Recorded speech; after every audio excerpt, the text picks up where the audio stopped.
Hi, and welcome back to Miss Rain. I'm so excited to be in your ears today.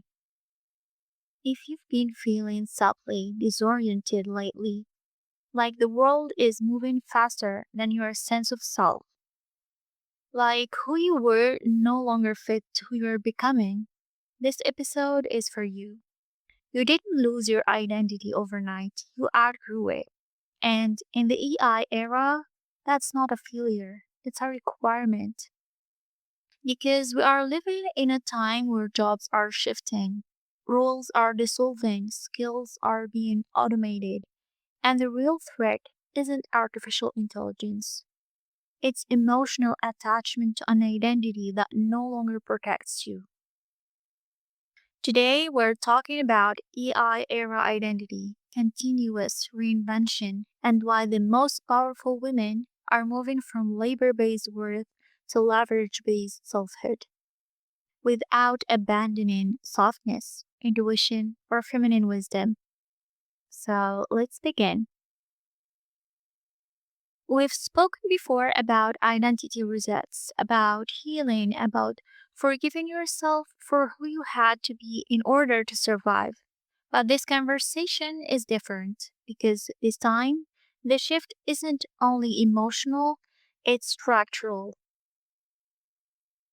We are entering an era where AI can write faster than humans. Automation replaces repetitive labor. Productivity is no longer proof of value, and hard work alone is no longer protection. According to the World Economic Forum, over 40% of core job skills are expected to change in the coming years due to AI and automation. And that tells us something crucial. When your identity is tied only to what you do, every system update feels like an existential threat. This is why so many women feel anxious right now, even accomplished ones.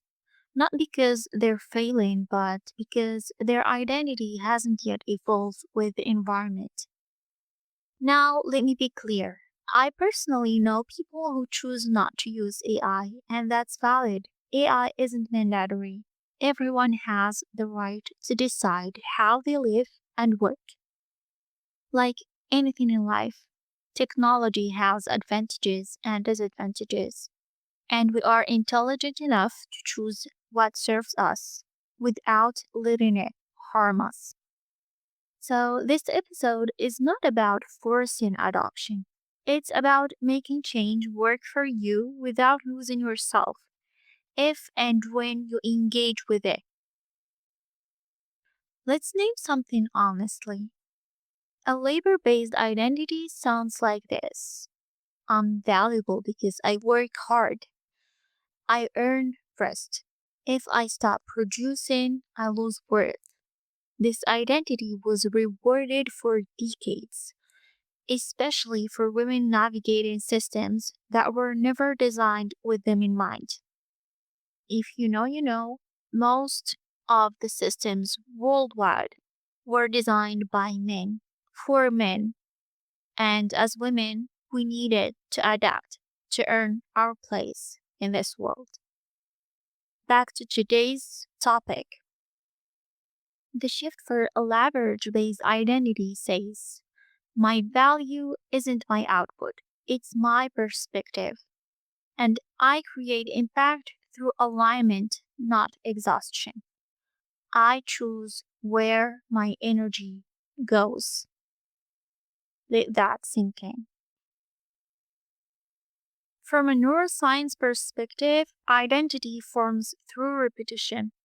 The brain wires what it rehearses. So when overworking, overgiving, and overperforming become habitual, the nervous system links worth to effort. That's why slowing down feels unsafe for so many women and feels unproductive. Not because they're lazy, but because their identity was built in survival mode. This is where the conversation deepens. AI is built on logic, data, prediction, and optimization. But human fulfillment doesn't come from optimization alone.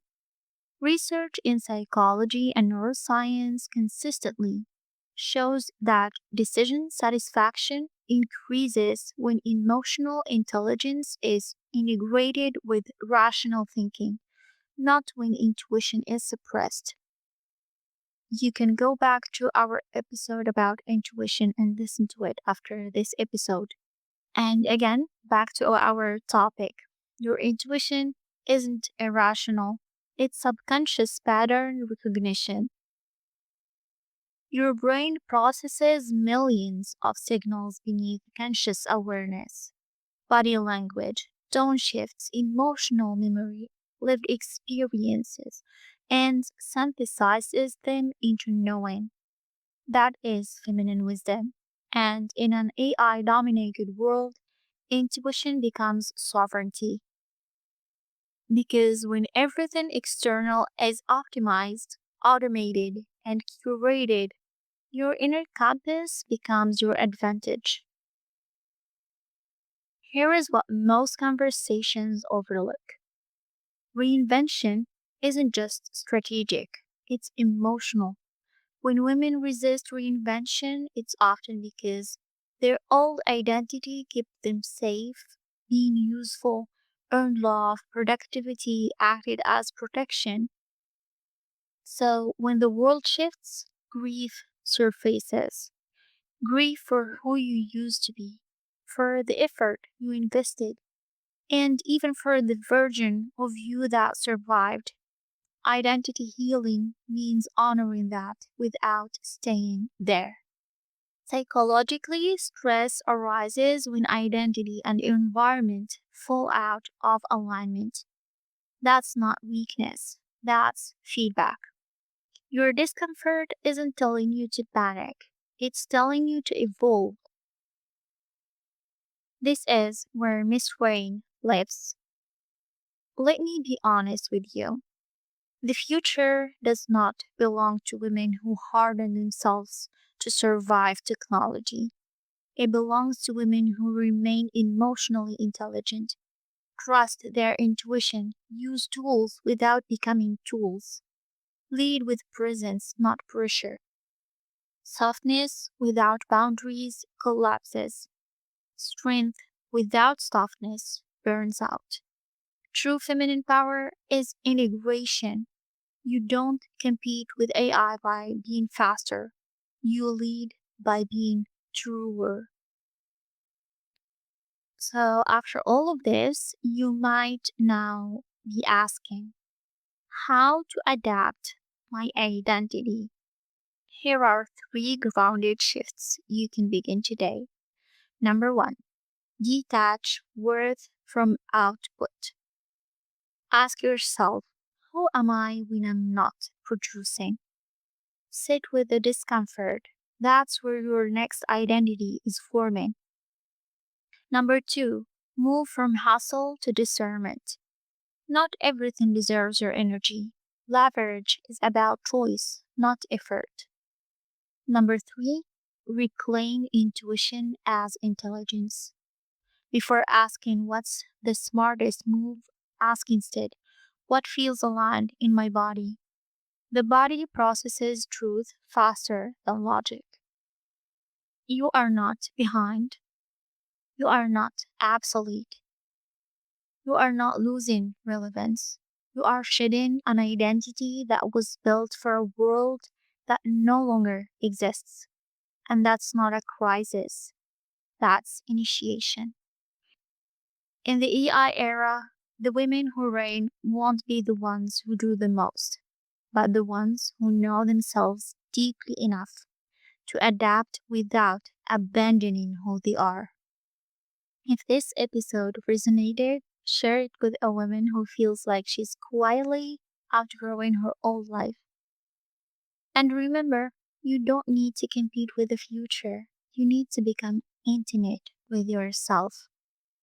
Thank you so much for spending this time with me.